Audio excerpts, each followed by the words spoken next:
Here it is, the last video number 10.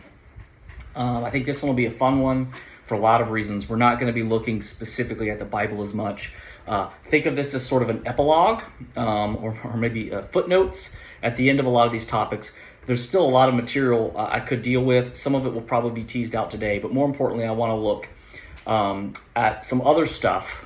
Notably, we've been talking a lot about how the quote-unquote pagan religions are interpreted from the standpoint of the Bible. But to be fair, I want to look at what those religions, what those cultures say about themselves, right? So what do their actual primary resources say? And does it actually match with the biblical interpretation? But before I get to that and get ahead of myself, a couple things real quick. Just some house cleaning stuff. I mentioned this book in the last video on angels, beasts, and plagues, The Message of Revelation for a New Millennium. The author of this is Kenneth M. Maahs, M-A-A-H-S. I guess that's how that's pronounced. I don't know. But this does a really good job of breaking down how the book Revelation is actually directly related to the Roman Empire, okay, and how a lot of the imagery comes from that.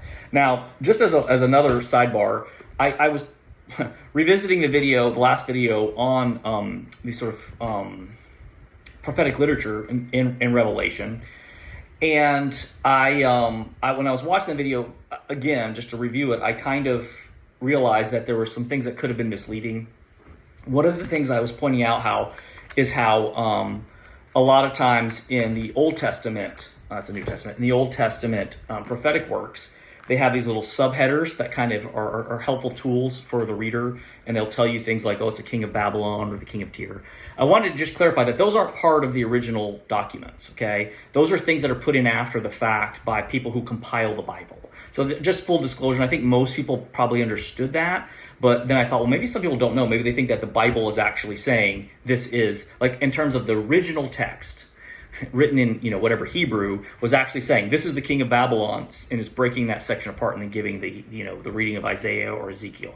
No, those things do come after the fact, but they're put into the Bible because they are understood to be the consensus by all people who go in to compile the Bible into the collected works. So they're not part of the original scrolls, but they're tools that are included in the Bible to help us. In the same way that chapter headings, you could talk about verses and even chapter numbers, which are also not in the scrolls. Excuse me, I'm already getting confused with my words, tangled in my own words. I should also mention, I noticed on a couple occasions when I'm reading, I'll give you the chapter number, and then when I go to give you the verse number, I also then again say a chapter, like, all right, we're going to go to like chapter 13, and I'll start talking about that. Okay, so if you look down here in like chapter 7, I'm meaning verse 7. So I don't know, I misspoke again. It happens. I'll probably do it again today. So those are just some like house cleaning things I wanted to cover very briefly. Okay, so let's take a step back now, a step back away from the Bible, and let's look at all this discussion we've been having around ancient civilizations, the ancient world, ancient traditions, cultures, so on and so forth. Thankfully, in my background as a teacher in literature, I actually used to teach the Odyssey and the Iliad by Homer, okay? And I want to talk about these stories in just a moment, because I do want to see what these cultures said about themselves, how they defined themselves, what essentially their worldview looked like. What was their account of morality? What was their account of sin or evil in the world? And do they offer an account, okay? I could have picked anything. I mean, like I've mentioned throughout this, there's so many different examples of this, and you can basically pull from every culture throughout the globe. So whether you want to do Egyptian and talk about Osiris and Horus and Isis and so on and so forth, or you have their counterparts in Mesopotamia with Anu and Enlil and Enki and so on and so forth. You could go to Mesopotamia. You could talk about Quetzalcoatl and Tezcatlipoca and Calchutlicu and all these really interesting Mesoamerican gods. Did I say Mesopotamia? I don't know if I said the wrong thing. These would be like Mayan and Aztec mythologies, okay? Certainly you have stuff in Asia. The story of the Monkey King is real interesting, and the Buddha Vistas and sages and stuff. Long story short, we could have talked about anything. But we're going to talk about the Odyssey and the Iliad for a couple reasons. One, it's the one I'm the most familiar with personally because I used to teach it. So I have a little bit of working knowledge already coming into this. It's been a long time since I taught it. So, bear with me if I get lost in some of the details. It's also probably the most familiar to the listening audience. Most people probably don't know a lot of Aztec or Mayan mythologies. So they probably at least have some sort of loose idea of the Iliad or the Odyssey.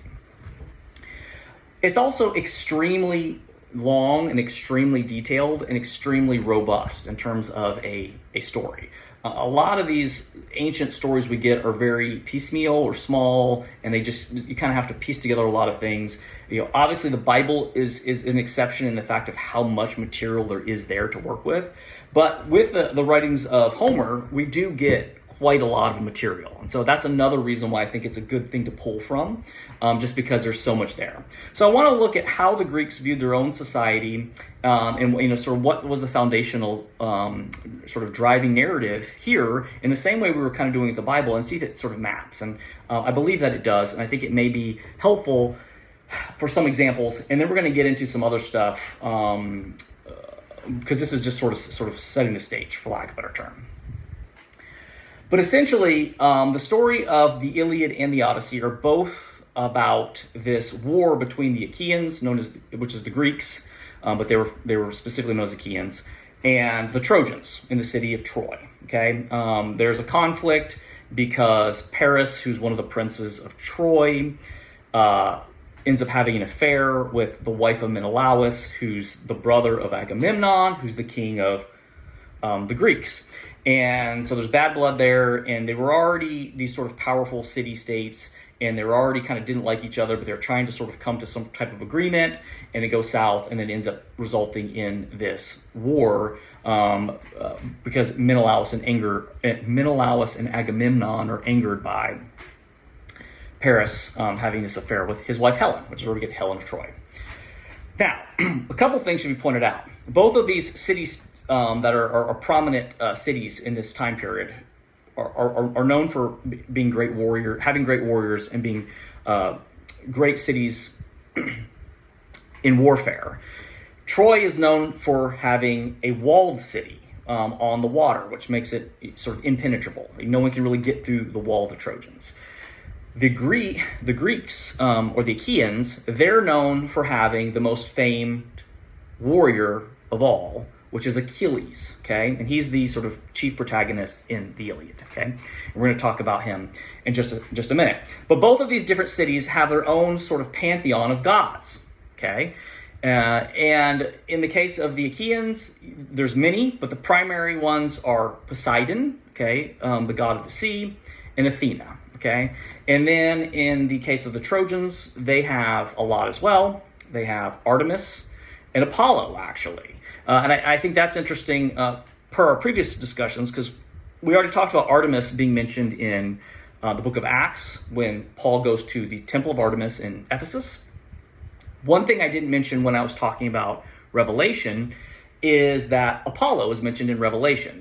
The writer John of Patmos says, in Hebrew it's Abaddon, or as he's known, Apollonian or Apollo, and he's the demon or the dragon who opens sort of like the gates of hell or the gates of the pit to release these locusts in this apocalyptic scene in Revelation, and he seems to be associated with a devil who is associated with sort of the underbelly or the pit, the bottomless pit.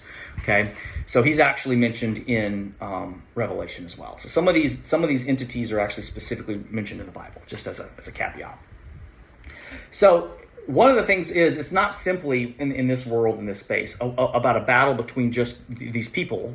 It's a battle between these two cities, a battle between these two cultures, and in some ways a battle of their gods, right? And the gods are going to choose their sides based on, who is the group of people who has allegiance to them. But as we'll see, the gods are very fickle, and it doesn't really seem to matter. They're very self-serving. And so it's a very different concept of God than what we may traditionally be used to, unless, of course, you've studied this in the past. So suffice it to say, interesting points, Achilles is the greatest soldier of all of the era because he is a hybrid. His mother is a goddess. Her name is Thetis, and she has a child with a human man. Okay, so here we have this idea of a hybrid, okay, between a god and a human. And this gives him great power. He becomes a man of renown, okay? All the same tropes we saw with the Nephilim. Besides the fact that he's a hybrid, he also is given other added benefits. When he's a child, he's dipped into the river Styx and he's held by his ankle.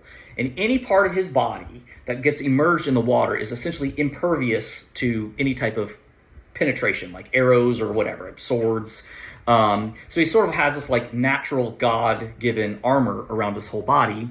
But if that's not enough, Thetis is friends with Hephaestus. And Hephaestus is sort of feuding with, I think, Zeus at the time. I can't remember. Or maybe it's Poseidon. And so she goes down and kind of colludes with him to fashion Achilles a very specific armor, an armor made by gods. So this is also interesting because Hephaestus is known as the god of the underworld, but he's also the fashioner of weapons. So that kind of sounds a lot like how Azazel is described in the book of Enoch.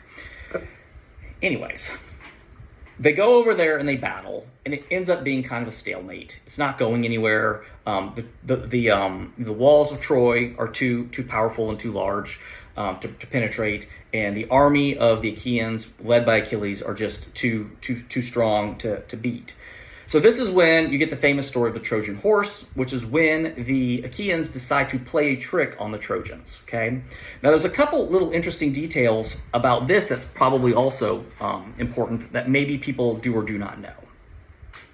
In the ancient world, one of the things that they would do is that they would provide offerings to their gods in order to gain favor from them, right?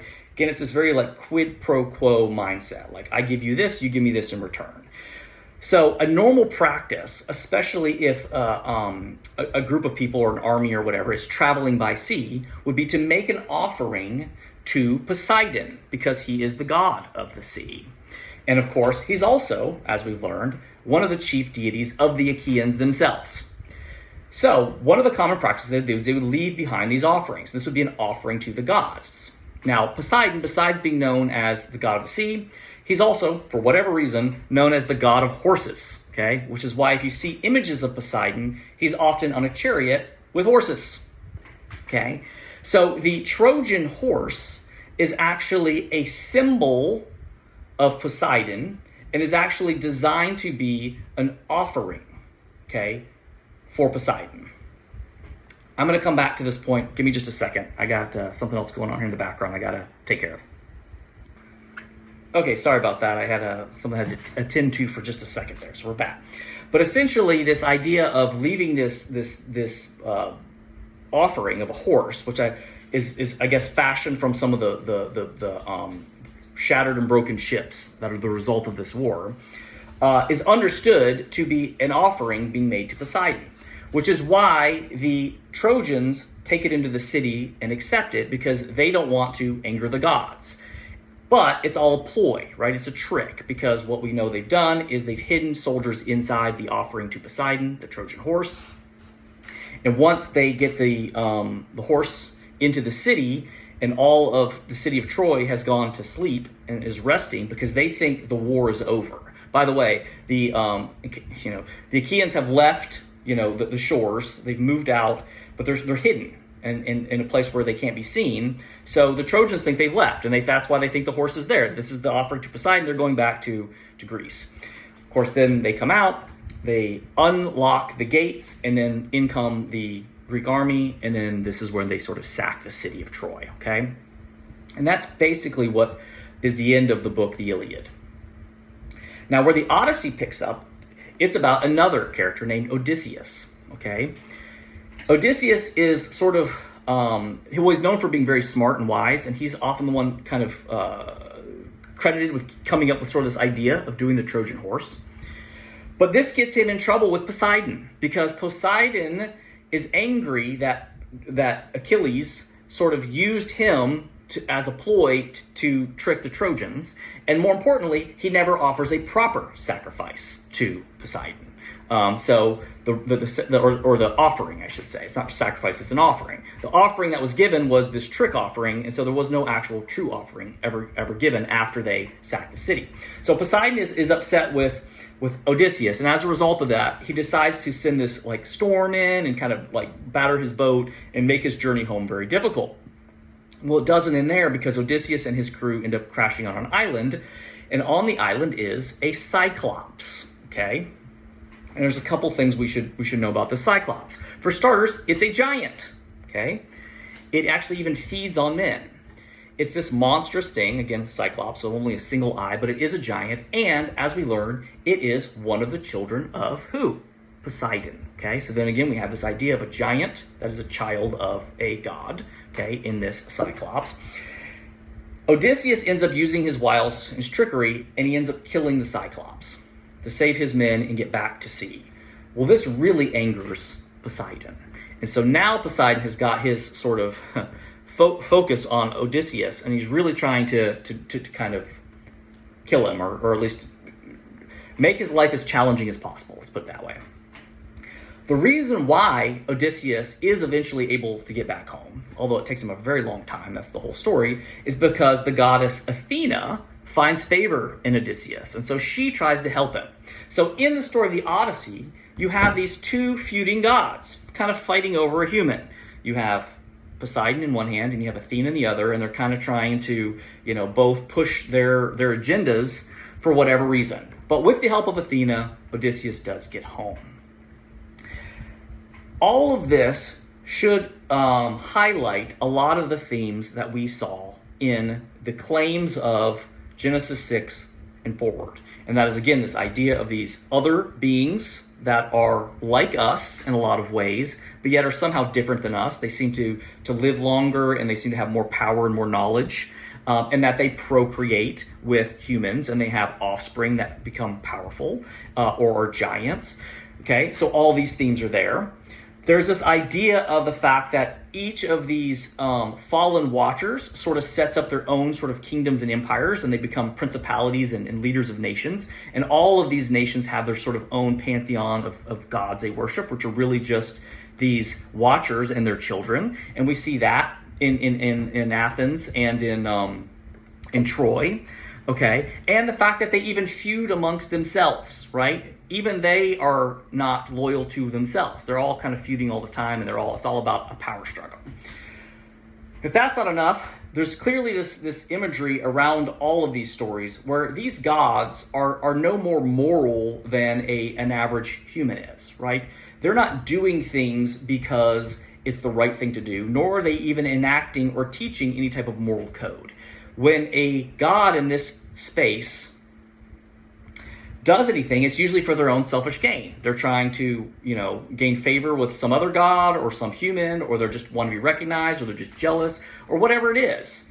And they'll even fight amongst themselves. In the book of Enoch, it talks about how God sends the holy watchers down to pit the fallen watchers against one another and to create warfare. Okay, this is before the deluge. So again, here we have this story of a great war between these neighboring factions. Okay, so the stories seem to match the story in the Bible. Okay, and I want to keep that. I want everyone to keep that in mind, because I think it's helpful. When we take that broad spectrum view and we look at human history as a whole, we have to recognize that the majority of human history has always believed in this sort of spiritual reality. Okay, call it whatever you want. But there's always these stories like this, okay? And it's across the globe, and it's every type of civilization, every type of culture, okay? They're all there. And there's this new mindset that we now have where we sort of dismiss these stories and dismiss this reality, which has been the human reality, the human understanding of reality for thousands upon thousands of years. And we do it because we've adopted a different mindset which is grounded in scientific reductionism, okay? And it's this idea that everything can be answered through science, and that the only world that's real is the world that we experience through our own senses, okay? And we're going to come back to this in a minute. I'm going somewhere with this.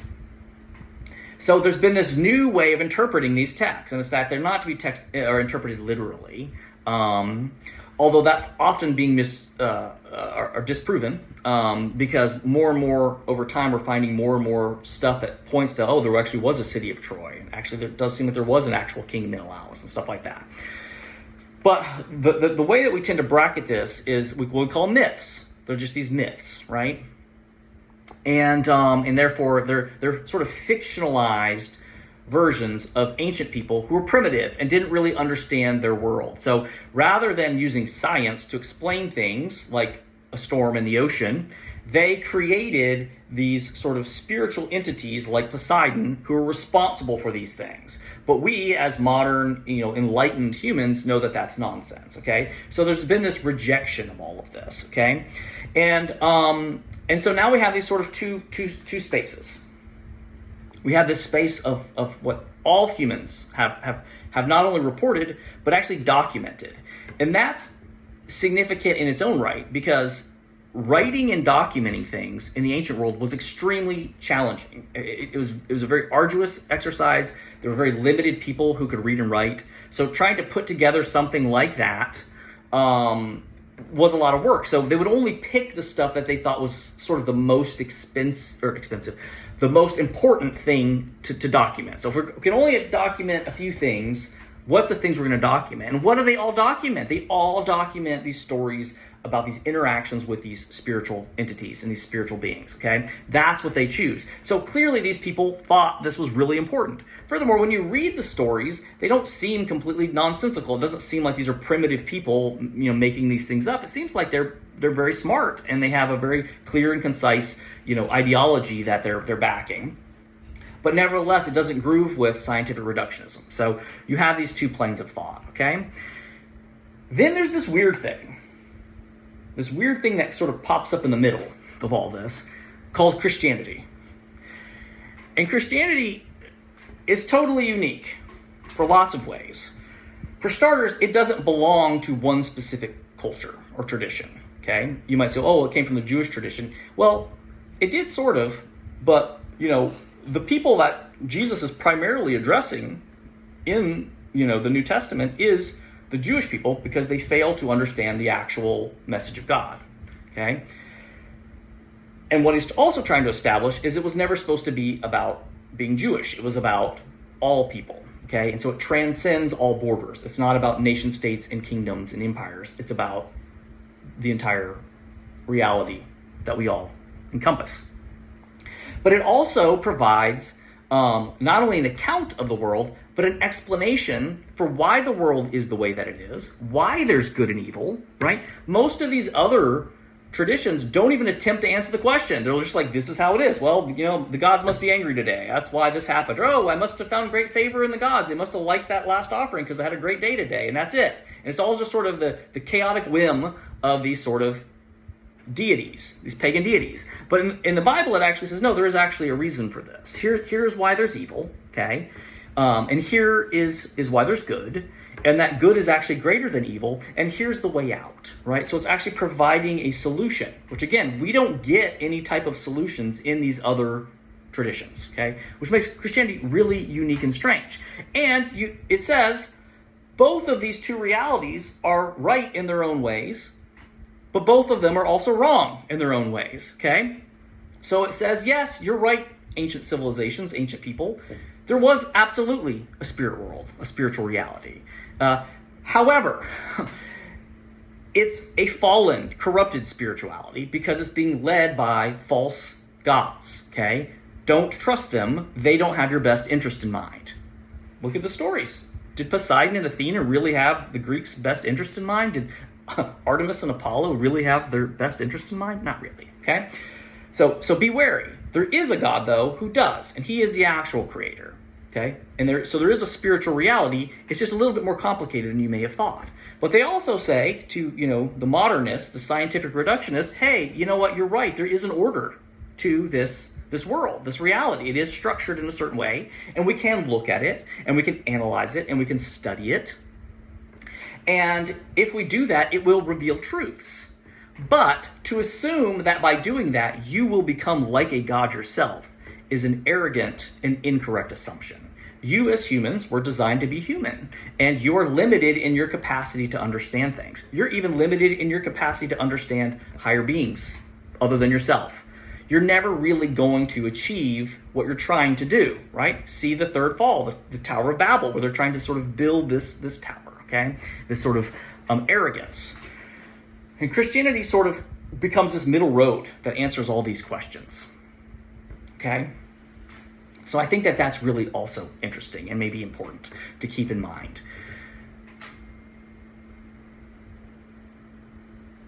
There's a lot more that could be said, but I think we need to look at where we're at now in terms of this sort of space of modernistic reductionism and actually look at how is that going and how are we moving forward and what is it we should be looking to in the future. I'm going to pause here again, though, because for whatever reason today, I'm trying to get stuff done. There's a lot of random stuff going on, so I'm kind of getting distracted. So let me just pause here, and I'm going to come back in just a minute. Okay, back again. Sorry. I'm recording this in the middle of the day because I find that the light is much better if I do it like in the middle of the afternoon. But my work phone was just like blowing up, so I had to make sure that something crazy didn't happen. Of course, it was nothing. But anyway, it's been resolved. So I'm back. Okay, so now let's look at where we are now. We have the Christian tradition. It spreads throughout the globe. It goes all over the place, and many people are converted. But then we have this modern era of sort of hyper science and scientific reductionism, which is a space that we find ourselves in now.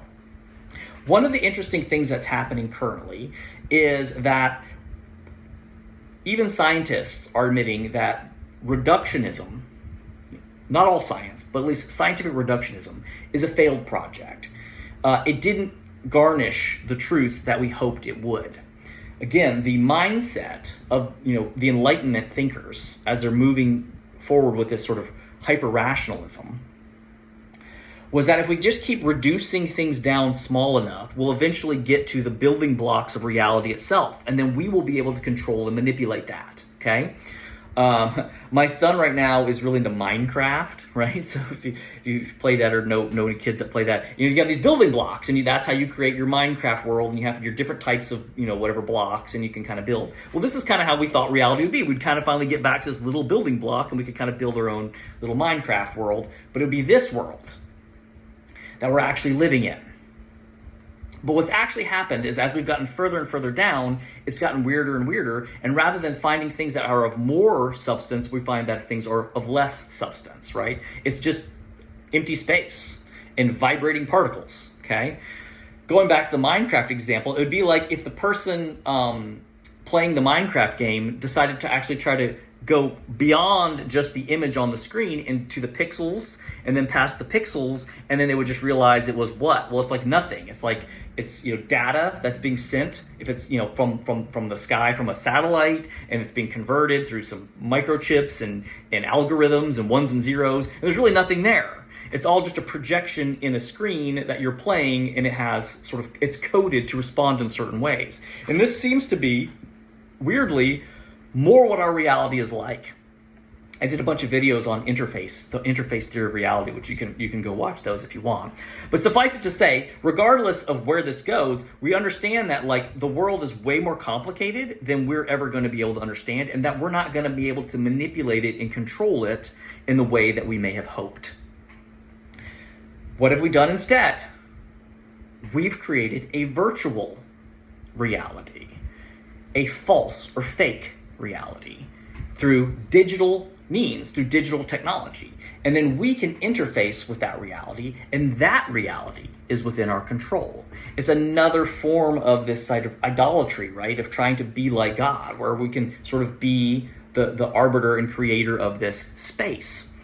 But where this gets really strange and weird is where we are now, where we're starting to see things like quantum computing and Chat GPT and artificial intelligence, robotics.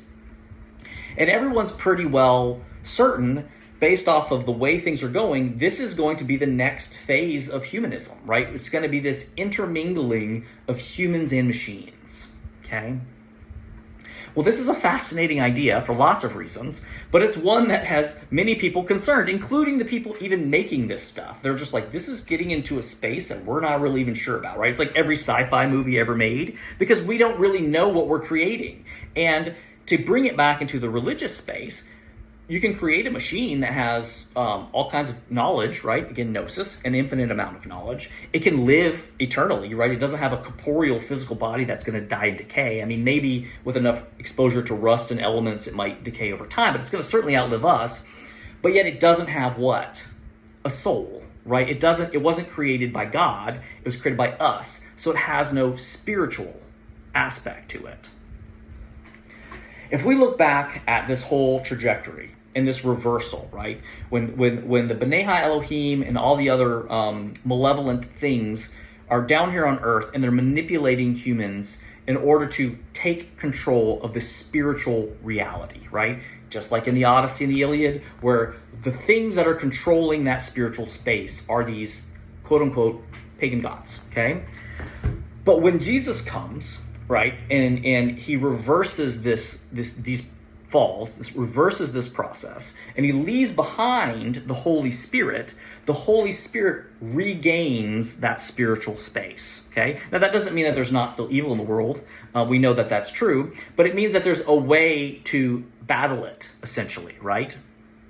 And a way to counteract it and reverse it, okay? He reclaims the spiritual space. Well, if you're the devil and you've lost the battle in the spiritual space, where are you going to go next? The physical space, right? Well, let's tackle the physical reality. Let's try to take control of that. And then what you have is this new movement that's about hyper-rationalism that comes purely from us and the rejection of anything spiritual, right? There's the great quote, I think it was Baudelaire? Okay, someone's going to Google this. I might be wrong. Talk on the top of my head. I think it's Baudelaire who said, you'll know the quote, that the greatest trick the devil ever played was convincing the world he doesn't exist. You probably know it from movies. I think it was in Usual Suspects, right? But I think it's a Baudelaire quote. But either way, it's the idea, yes. So if the devil can't win the spiritual battle, he doesn't want God to win either. So if he can just reject all spiritualism as a whole, and all there is a physical reality, then he still wins. And then, if he can actually gain power over and against that physical reality through some alternative means, such as artificial intelligence or the integration of humans and machines, that could be really wacky and wild too. There's a guy right now, he wrote a book called Birthright. His name is Timothy Alberino. I had to write it down here. I don't have his actual hardcover of his book because I listened to the audio version. But in his book, he covers a lot of these themes, and one of the closing things he tries to make is he believes, like a lot of scholars, that the Antichrist, the counter-Christ, will attempt to be another reversal. It'll be like the devils trying to reverse back what Jesus did, and that is through having their own offspring, right? The beast, which is the Antichrist, okay? And of course, we talked about how there's already examples of that from the time of when the text was written in Rome, but that all prophetic texts are also talking about something in the future as well. And what Alberino suggests, and some others have suggested, is that it could be a return to the creation of Nephilim, say it either way. But it would probably have to be in a new way. And what is a human technological hybrid? Or other than a hybrid, right? It's this other thing that's sort of created. So he proposes, which is a pretty interesting idea. Obviously, this is all conjecture at this point, but it's fun. Is maybe this is going to be the next thing that actually ends up bringing in and ushering in the end times and yada yada yada. And you can go down all these rabbit holes, but it's a fascinating thought. And if you've ever studied the book of Daniel, we've talked about the book of Daniel some. I withheld talking about a specific passage because I wanted to wait for this moment. But in the story of Daniel, Nebuchadnezzar has an imaginary vision, a dream, and he needs it interpreted. And Daniel has this ability to have sort of intellectual visions where he's able to decipher and interpret dreams. And so he deciphers this dream. And in the dream, Nebuchadnezzar has this statue, and each part of the statue is a different metal. The head is gold, the sort of torso is silver, and then lower body is bronze, and then the feet are iron, and then the very bottom it's iron and clay. And these are all representational of different empires. And that's teased out in the book of Daniel. Gold is representation of Babylon, which is where Nebuchadnezzar and Daniel are at the time of the writing. So again, it's a current thing. But then he's also projecting forward that there will be more empires. And silver is understood, at least historically, to be the Persians, bronze to be the Greeks, and the iron to be the Romans. Yet with that said, this final stage in this prophecy is this sort of intermingling of clay and iron. Metal and, well, it says clay, but if you know the Bible, right, and you know the Genesis account, when God makes man, he takes the clay of the earth and he breathes the Spirit of God into it. So the clay is also an imagery or an image of human flesh. So it almost alludes to this possible idea of like this intermingling of flesh and machine, or flesh and metal, okay? So just a kind of an interesting side thought.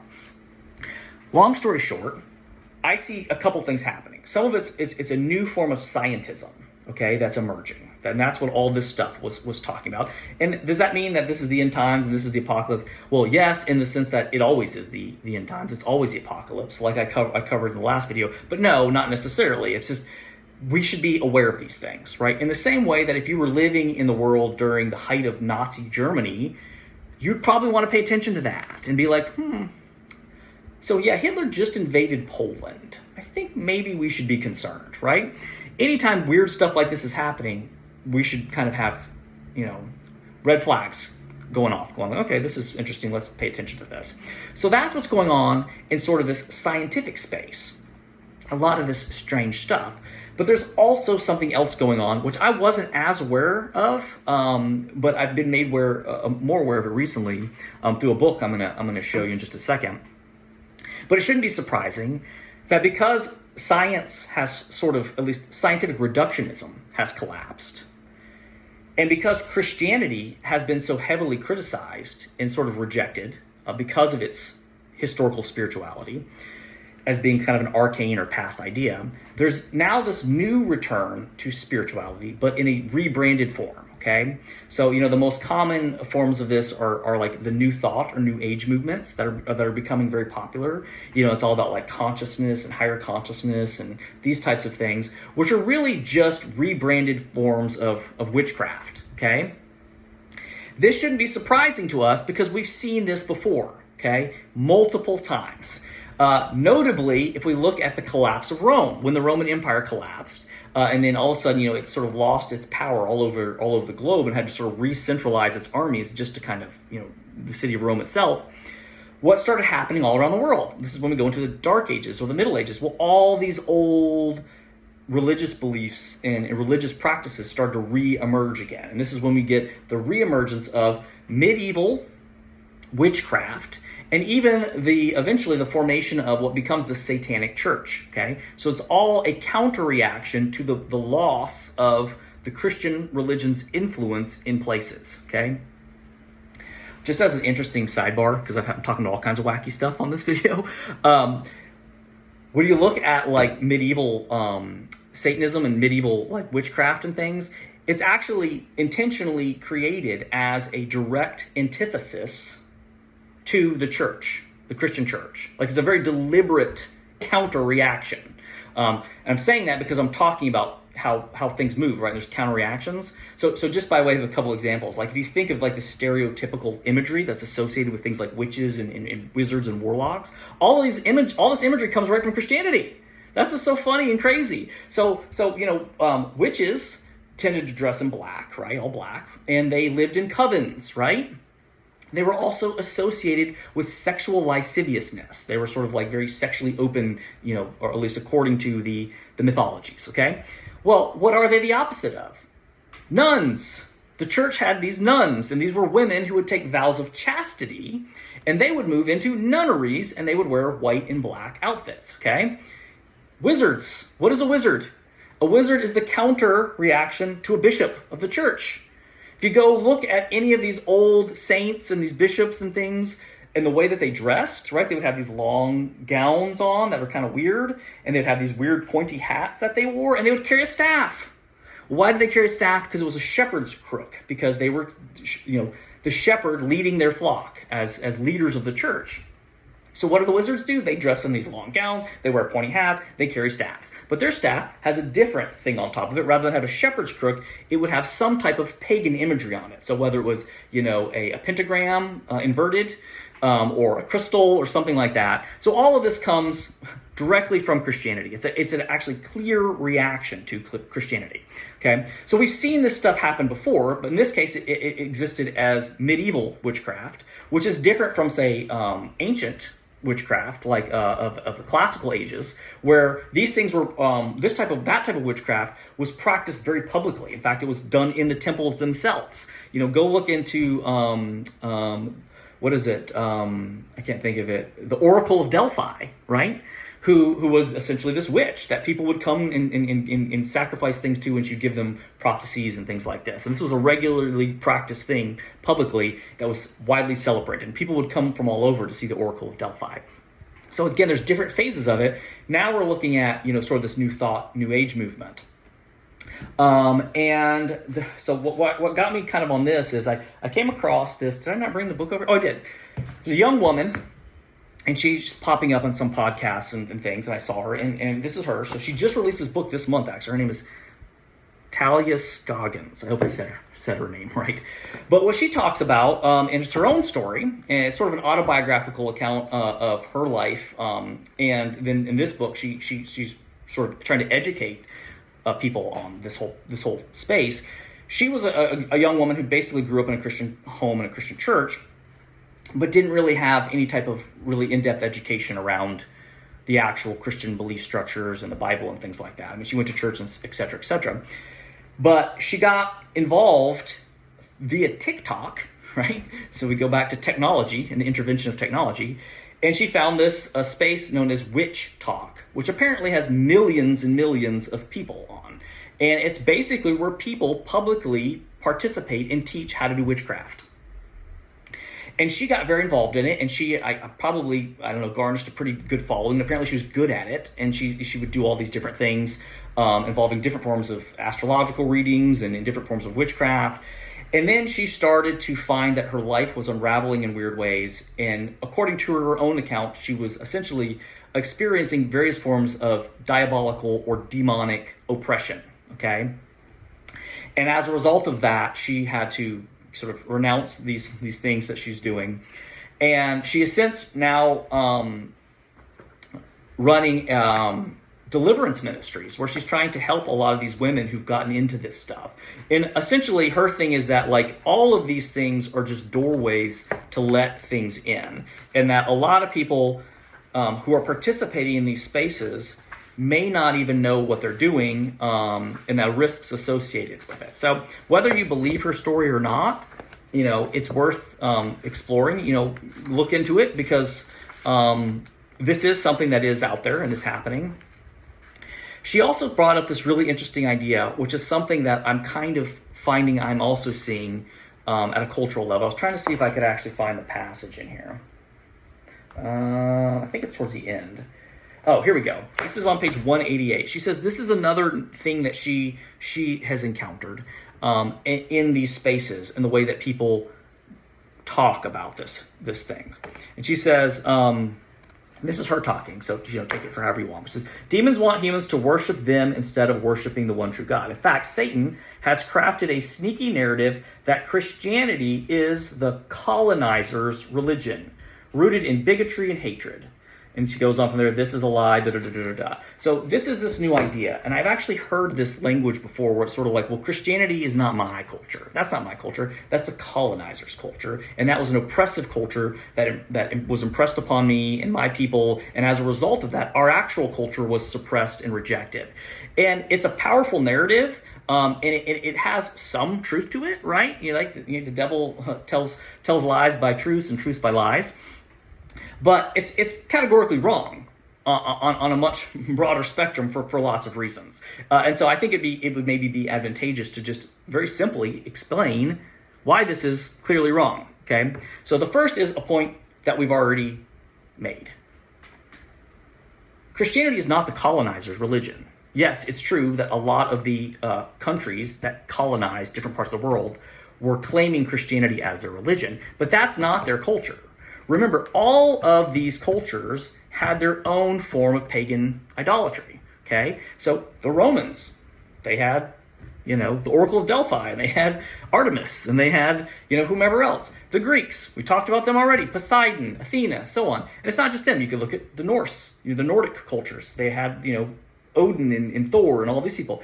You can look at any of the Germanic tribes, the Jutes, the Saxons, the Angles. You could go to the Celts up in England, in Ireland, Scotland. You could look at the long-standing tradition of the Druids, who are these wizards or warlocks and things that lived in England.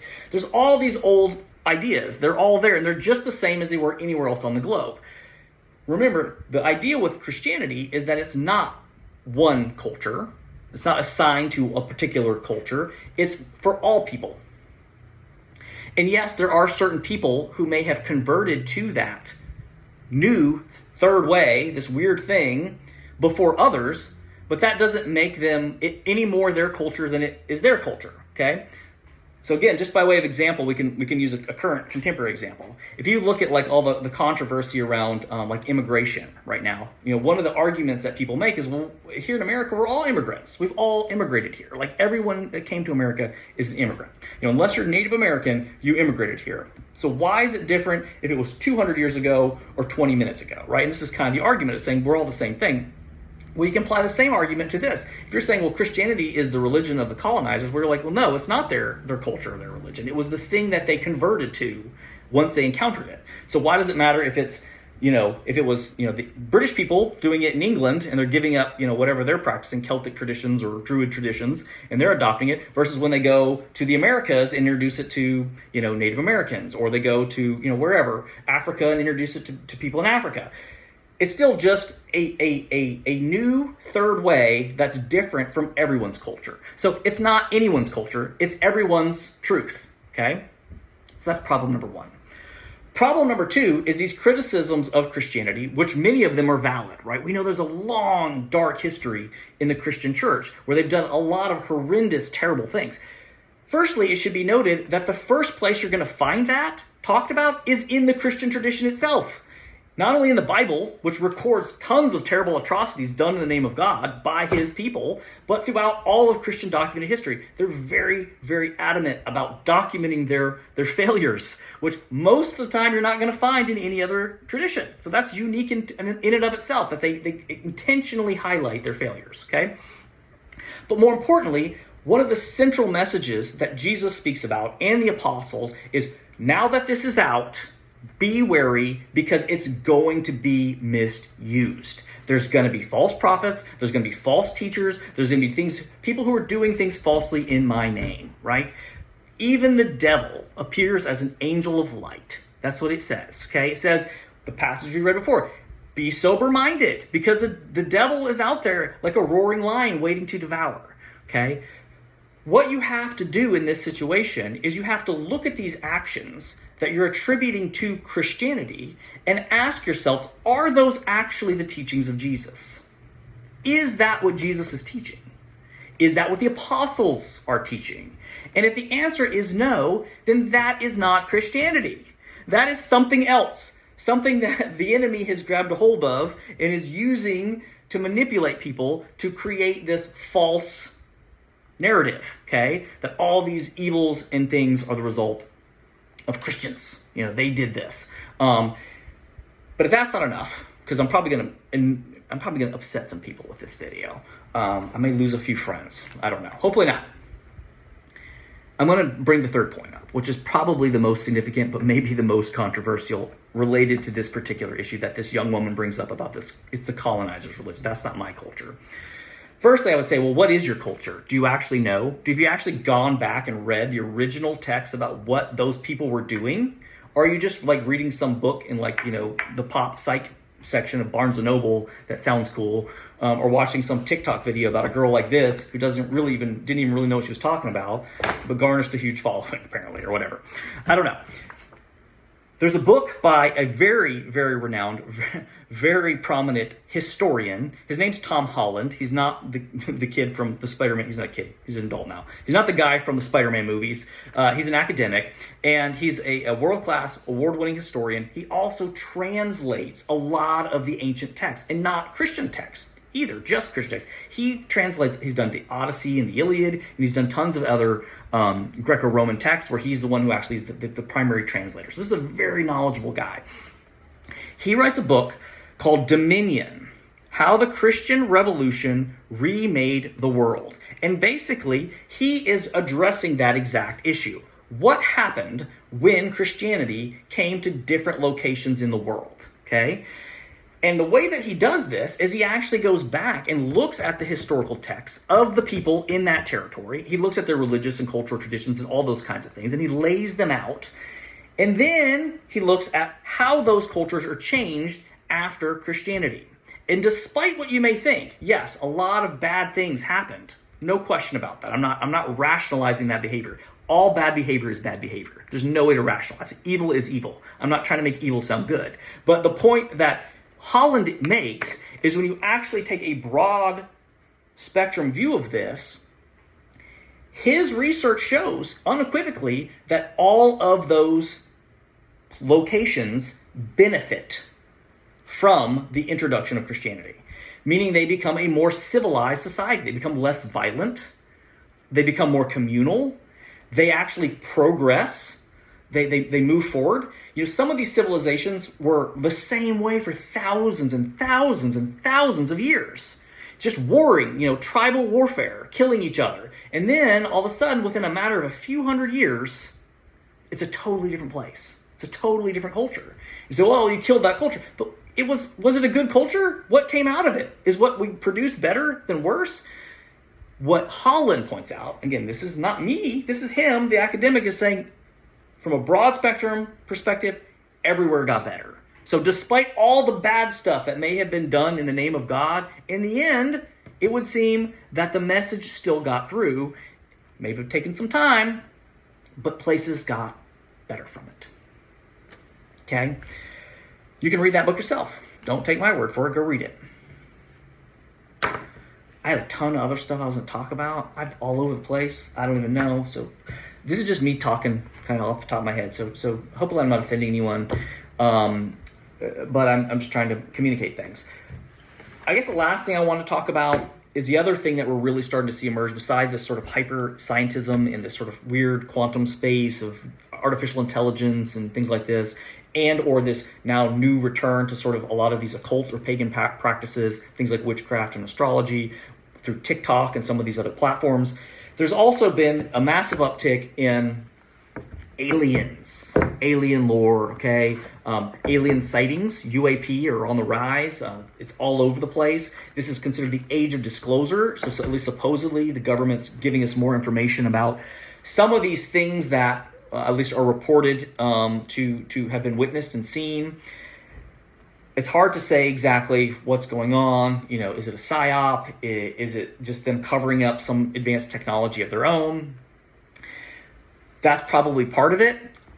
One of the people I think is a really good resource on this is this guy, Jacques Vallée. He's been doing this for a long time. But what he shows is how actually these experiences in these encounters have actually been going on for as far back as of human recorded history. And he documents. In fact, in this book, the last 200 pages is him documenting, I think it's the last, when does he start? Yeah, he starts in 1868 to modern days, and he records every example of these types of experiences. And what he's trying to say is these aren't new experiences. They've been around for a long time. Okay, so this isn't something that's a recent development. And again, if we look at what the Bible had to say in some of these interesting prophetic texts where they have these encounters with these living creatures in these crafts that they seem to be moving in, it very clearly maps and aligns itself with a lot of this UAP and alien sort of lore.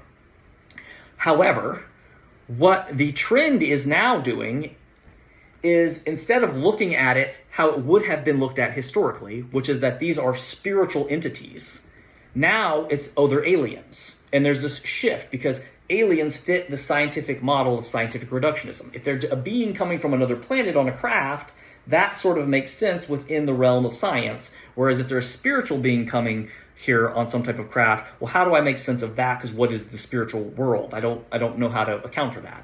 So it gives us this counter narrative, and there's actually tons of emerging literature on this. Zecharia Sitchin, he's no longer alive, but he wrote this whole series of books on the sort of astronaut theory that the Earth was created by aliens, and this is a sort of popular sort of upticking. But one of the things that's really fascinating about all of this, this one's UFO of God. This is a guy gives his personal account of this. There's an older one from back in the day. It's kind of classic. It's called Communion. I got a bunch of books here. I'm just throwing these out. This is by Whitney Strieber. They all tell these strange experiences they have. There's a book by John Mack called Abduction. He's like a Harvard psychoanalyst. I think he was the head of the psychology department at Harvard. And he started noticing this strange phenomenon when he was doing his practice about these people who were having these really strange sort of psionic and psychic experiences where they seem to be communing, not unlike what Strieber calls it, with some type of entity. They, because they're modern people, believed it had to be some type of interdimensional being or some type of alien. And so he documents this in this book. And he, as a professional of the highest degree, claims he thinks their experiences were real. He just doesn't know what it was. And there's also another writer by the name of D.W. Pasulka. She writes, female academic. She writes a book called Encounters, I believe it's called, and the other one's called American Cosmic. She does the same thing where she talks to a lot of these people about these strange, weird experiences. But one of the things that's interesting about Pasulka and also Vallée is they recognize something that maybe others would not have. And that is that the experiences that these people who have these alien encounters, while the detail about it, like in terms of being an alien or on a spaceship, is changed, the actual experience itself is the exact experience that people report when they had demonic encounters in past traditions. Okay, and if you go back and look at these stories of people who are having sort of demonic oppression, they're suffering from some type of demonic oppression, they have these types of experiences. And that's what Vallée, who's a very reputable academic, points out. Pasulka points this out as well. Michael Heiser, the guy who wrote the book Reversing Herman, talks about this himself. He started to see this, and he, in fact, got, like this young woman, into looking into some of these deliverance ministries. And what he found was when these people having these experiences with aliens were, how do I say this, introduced to these deliverance prayers, or essentially what we would call exorcisms, the problem resolved itself. Why would an alien respond to the name of Jesus? That doesn't make sense, right? So that's really interesting space too. I think we're going to see more of that happening. Because it's already taking off. There's a lot of books you can read about this. I have so many books here. I don't know why I grabbed all this stuff. I don't even know what I was doing. I had a plan, but whatever my plan was, went out the window on this one. This guy, Gabriel Amorth, is a real reputable resource. This is the man who's single-handedly responsible for more exorcisms than probably anyone in the history of the Catholic Church. He passed away some while back. He writes a lot of books, and they're very digestible, and he just is a really inspiring person.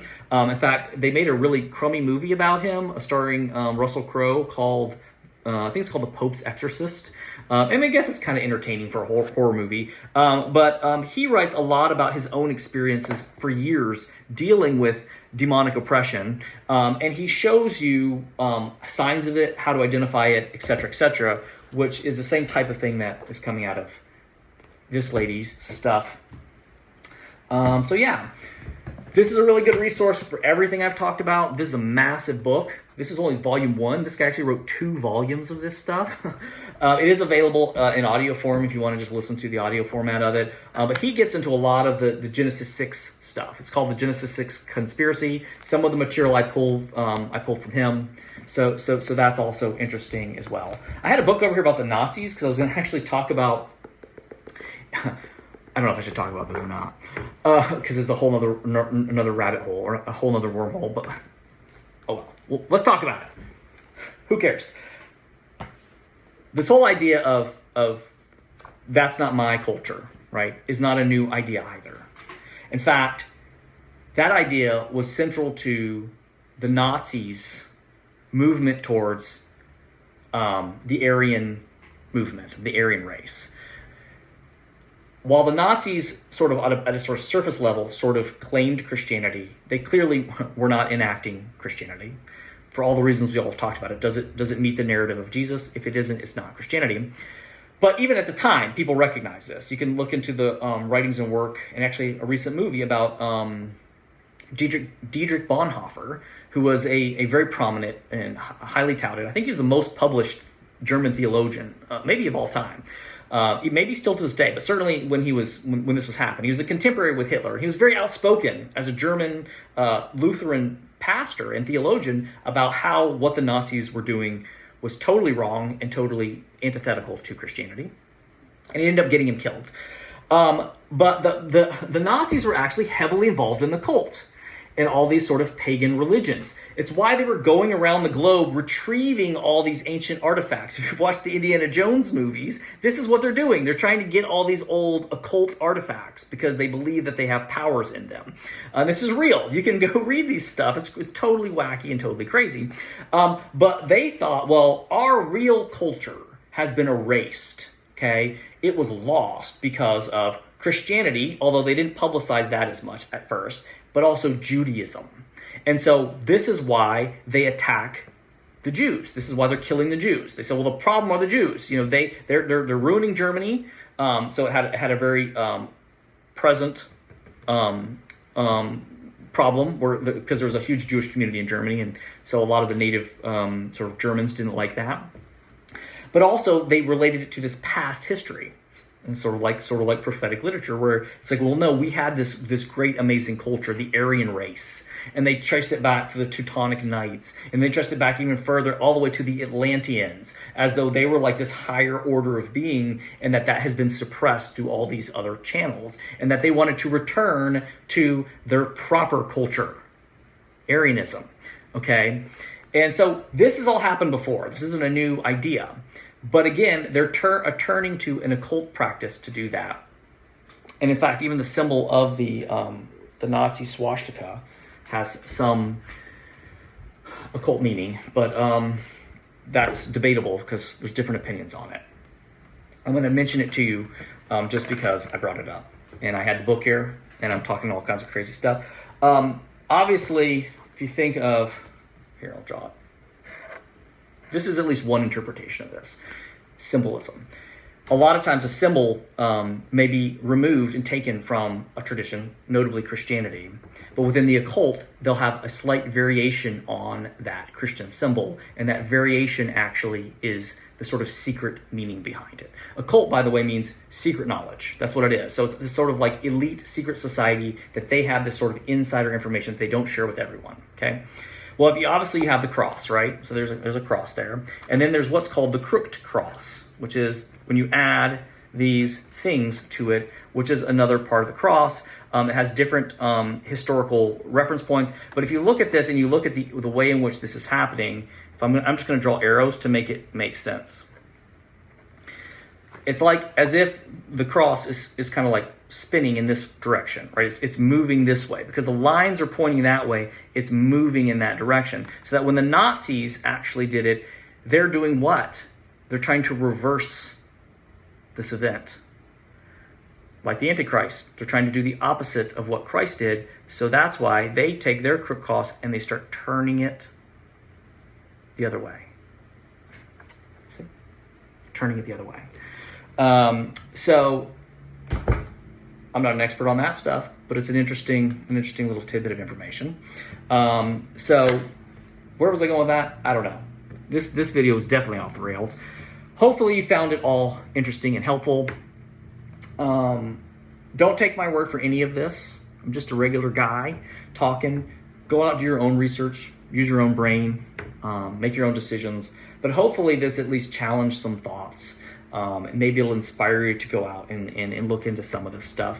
There's so much more I could say, but I already said too much, I think. So I'm just going to stop the video here. I'm going to edit it together, so there'll be a couple little breaks in there because I did have to pause it. But thanks to everyone who's watched. Again, I had fun making it. It didn't always go the way I thought it would go, but maybe that's the way it was supposed to go. So I'll just be positive. And yeah, hopefully I hear from some people and I get some feedback. That would be great too. All right, bye. Just kidding, I'm back. There's one other thing I forgot to mention when I was talking about the Odyssey and the Iliad. And I waited because it's actually not in the Odyssey and the Iliad, but it does come from text right out of the Greco-Roman culture by Greek writers of that day telling their stories. This particular story is actually found in several places, but the most notable places are in the plays of Euripides and Aeschylus, okay? And it's actually this story about Agamemnon, the king of the Achaeans, who sends the Greek army to fight the Trojans. And in the story, in these plays, it tells a story about how the king of the Achaeans sacrifices his daughter to the goddess Artemis in hopes that that will help, or that he and his army will find favor with Artemis, and that will give them a safe journey to Troy and also help them to defeat the Trojans in battle, because Artemis is actually a primary deity of the Trojans. And this gets back to this idea of what were these cultures like? What were they actually like? And here's an example of sacrifice, a child sacrifice that's being done by one of their most esteemed and honored kings, right? The king who ushered the war into Troy. And yet here he is, according to their accounts, killing his own daughter in order to gain power from a pagan god, okay? Not my culture? Well, what is your culture? Like, what were they really doing, right? What is it, okay? When's the last time you saw someone sacrificing their child? I'm not saying it doesn't still happen, but if it does, I don't know, it's happening in some very dark, hidden space. It's not happening publicly, and it's not being celebrated by the chief playwrights of your generation, right? They're telling the story. Hey, look what Agamemnon did, okay? So again, I forgot to mention that when I was talking about this story. But because I had mentioned the idea of sacrifice and even human sacrifice and even child sacrifice in the story of Abraham and Isaac, and tried to show how what the Hebrew God, what the Christian God is trying to do is reverse a lot of this stuff. But he's doing it in a way where he's still mediating himself and meeting people where they're at. Don't sacrifice your kid. Don't sacrifice people here. Here's a lamb. Do that. You're going to eat that anyways. Okay, you want to give me an offering? Give me that. I'll take that. That's fine. Okay. So yeah, that's my appendices to the epilogue. Except this got out of control today. Bye.